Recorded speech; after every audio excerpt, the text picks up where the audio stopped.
This is the story of a man named Jack, a man who almost walked away from everything. He had reached the edge of his endurance.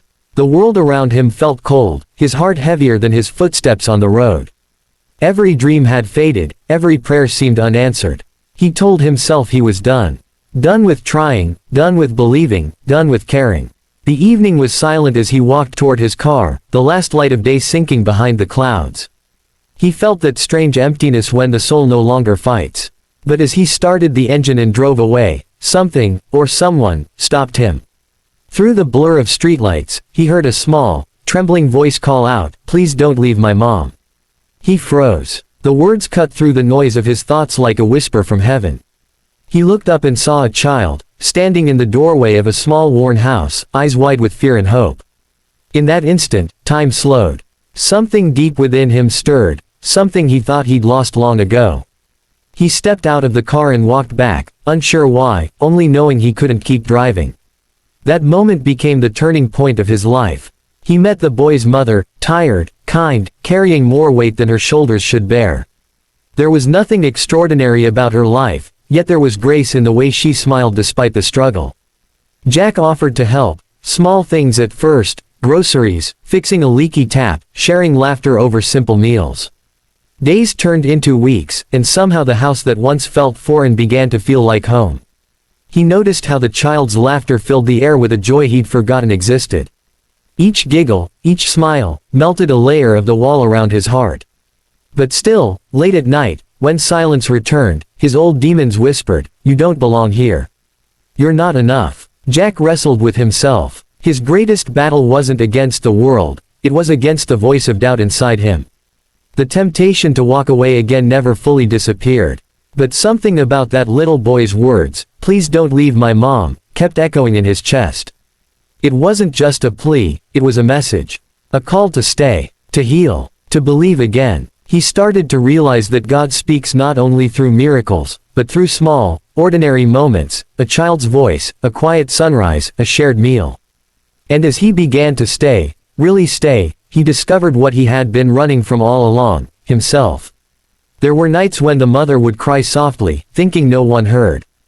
Jack would sit in silence, wanting to offer comfort but afraid his words would break her further. Yet her quiet strength taught him something sacred, that brokenness isn't the end, it's the doorway to grace. One morning, as dawn broke through the curtains, Jack found himself praying, not the kind of prayer that begs for things, but the kind that listens. He sat still and felt peace stir gently inside. For the first time in years, he wasn't asking God to change the world, he was asking for the courage to stay within it. As days passed, the connection deepened. Jack became more than a helper, he became part of their small, fragile family. The child began to wait by the window for him, running into his arms when he arrived.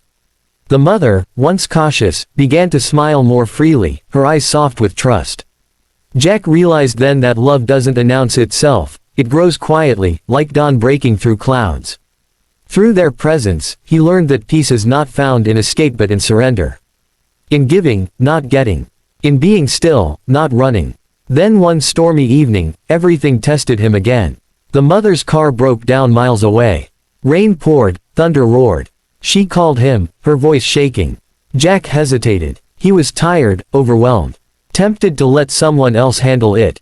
But something in his heart said, "Go." He drove through the storm, found them stranded, and brought them home safely.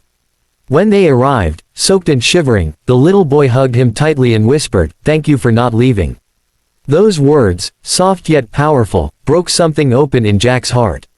He realized he hadn't just saved them, they had saved him.